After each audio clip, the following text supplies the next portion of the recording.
Did you know that the U.S. government has been disseminating propaganda in foreign countries since the 1940s? And in fact, legally, under law commonly referred to as the Smith Mundt Act, officially known as the U.S.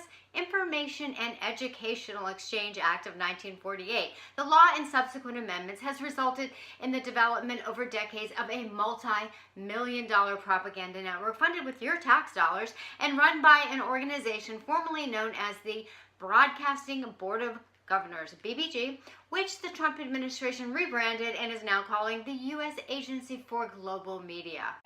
Back to the BBG. It is a U.S. State Department agency and was created in 1994 when the foreign propaganda networks were restructured under Bill Clinton. Its original mandate was to produce foreign programming through a vast international media network. Today, that network includes the fairly well-known Voice of America, Radio Free Europe, Radio Liberty, the Middle East Broadcasting Networks, Radio Free Asia, created in 1994, Radio Free Afghanistan, created in 2002. Interesting. Isn't that right around when the U.S. bombed Afghanistan? In total, the BBG distributes information in more than 100 countries and in 61 languages. In 2012, it reported that its budget was almost $753 million. Wow.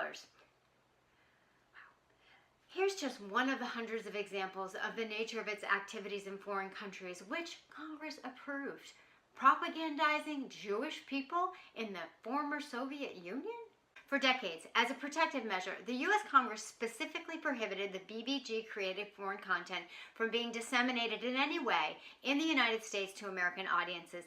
However, this all changed in 2012 when Congress voted without any debate and perhaps unknowingly to allow this information to be broadcast and disseminated to Americans in the United States. This legal propagandizing of Americans all came about with the enactment of the 2013 National Defense Authorization Act, or 2013 NDAA, which was signed by President Obama and became law on January 2nd, 2013. It should be noted that a similar provision was included in a bill introduced earlier that year in the House of Representatives titled the Smith Mundt Modernization Act of 2012, which does not appear to have ever been debated or even voted on in the House.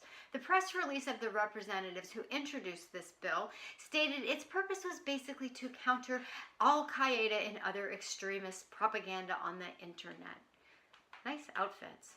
I wonder if our allies provided them with those when they shipped them arms. See my earlier video. On an unrelated topic, it should also be noted that early in 2012, it was reported by USA Today that Pentagon contractors were using the internet to discredit its journalists who were investigating the military's marketing campaigns in Iraq and Afghanistan, which allegedly cost hundreds of millions of U.S. taxpayer dollars. The smear campaign against the journalists involved creating fake Twitter and Facebook accounts, as well as fake Wikipedia pages and even websites. These activities, though, if funded by the U.S. Pentagon, would actually not be prohibited by the Smith Mundt Act because that law only applies to activities of the State Department.